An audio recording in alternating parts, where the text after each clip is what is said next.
36 chambers. It's the ghost. It brought up a whole lot of questions. There are still people today asking why this song was released at that time. And I've seen Lil C's, I've seen Lil Kim, I've seen people go on interviews and say that it was all just a coincidence. The label dropped it.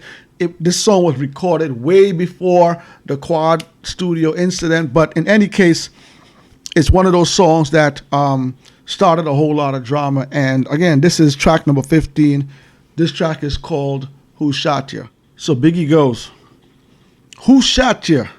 Separate the weak from the obsolete. Hard to creep them Brooklyn streets. It's on, Jigger. Fuck all that bickering beef.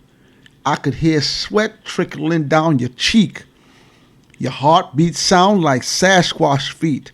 Thundering, shaking the concrete. Yo, the word play and the visualization of what's going on. Let me bring that back for you. Who shot ya? Separate the weak from the obsolete. Hard to creep them Brooklyn streets. It's on, Jigger. Fuck all that bickering beef. I can hear sweat trickling down your cheek. Your heartbeat sound like Sasquatch feet. Thundering, shaking the concrete. Finish it, stop when I foiled the plot. Neighbors called the cops cause they heard mad shots. Saw me in the drop. 3 in the corner, slaughter, electrical tape around your daughter. Old school, new school, need to learn though. I burn, baby, burn like disco inferno. Burn slow like blunts with yayo. Peel more skins than Idaho potato. Jiggers know the lyrical molesting that's taking place. Fucking with B.I.G. It ain't say, listen, this track right here, y'all. Oh, man. The verse, the production, the story, the visual storytelling on this track right here. My favorite track off this album, track number 15, Notorious B.I.G. Who Shot Ya? Let's go. Who shot ya? Separate the weak from the obsolete. Hard to creep them Brooklyn streets. That boy was no joke, yo. Y'all wasn't messing with B.I.G., y'all. Y'all wasn't messing with B.I.G. That's track number 15. That track was called Who Shot Ya? Closing the track up, it was track number 16, track number 17, and then Miss Wallace had the final track on there where she was telling a story. Definitely, when you go and listen to the album, definitely listen to the final track, track number 18, the words from Miss Wallace. It always makes me tear up whenever I listen to that part of the album, listening to her talk about what would happen if her son didn't choose the life of hip-hop, the life of hip-hop music.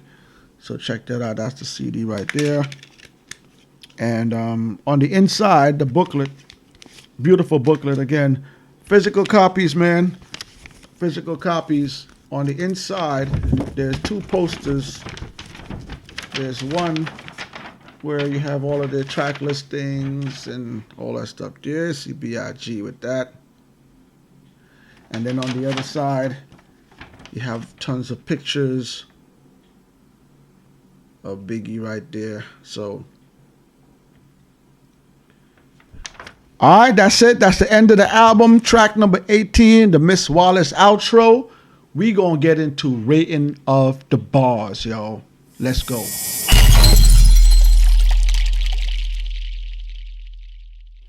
All right, so like I said, doing this review, man. Listen, this was the first album that was released after Biggie's death. Okay, a lot of us were waiting.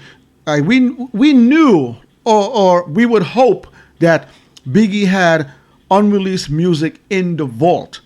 We were hoping that Biggie had tracks that we never heard. Easy Mo B. We were hoping that we were gonna get a project full of unreleased music, unreleased verses, unreleased tracks, and What we actually got was a lot of reused bars. A lot of the tracks on this album, if you're a Biggie Smalls fan and you've listened to a lot of Biggie Smalls and you listen to the album, you would recognize most of the verses. Someone that's not a Biggie fan, let me know, hit the comments down below. Let me know how you felt when you first heard this album, whether it's today, last year, year before. But someone that has listened to a lot of Biggie's content before this album, it just wasn't what we expected. We wanted more from this album. We wanted more new stuff. We wanted more unreleased stuff. And we didn't get that. This is the prime example of what they call a cash grab. This is 100% cash grab. Okay? And while I'm on that, I'm going to go into the production on this album. The production on this album is if you listen to Ready to Die, amazing production. One of the top 5 rap albums of all time. Amazing production. You listen to Life After That, same thing carried over. Amazing production on Life After That. This album right here, Born Again, it does not have the strength of production that those first 2 albums have.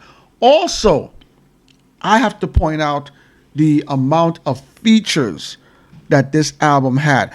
Almost every single song I can say had a feature.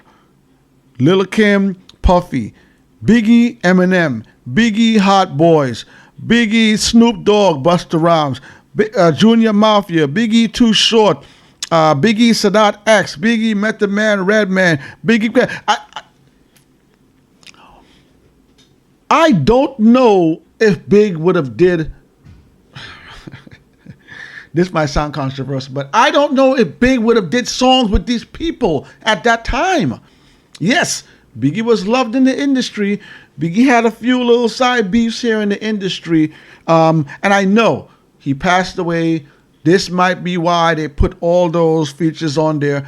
My thinking is they put all those features on there to sell the album. There's a lot of features on this album that just does not sound well. It does not sound well. And I gotta give a shout out to MCs out there, because this shows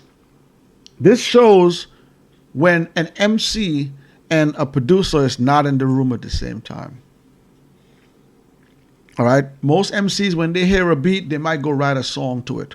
Most MCs, if they already have a song, they're looking for the particular beat. A lot of these tracks here lined up with the production, lined up with the artist that's featured on there. It just didn't work. It was just too many features, and I highly question if Biggie would have did songs with some of these MCs on there. But again, I'm always happy to get more B.I.G. content. I'm one of those fans that if anything new Biggie's coming out, I'm taking it. I'm ready for it. I'm ready to put my money out and buy it. Whether it's good, whether it's bad, let me hear it. But this album here, I was very disappointed in the way it was put together. So with that, let me just give you, before we close up, favorite tracks. Favorite tracks, Who Shot Ya, Rap Phenomenon, Dead Wrong, Come On. Those are some of my favorite tracks off of the album.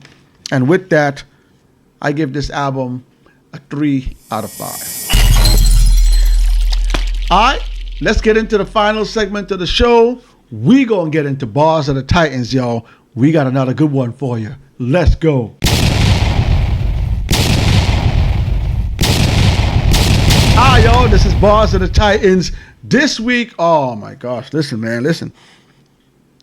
If she was out here in 2022, a lot of y'all rap chicks wouldn't have no careers, y'all. Listen, man, this right here, we got the girl Raw Digger. This joint right here is called Tight. The production is tight. The bars is tight. The story is tight.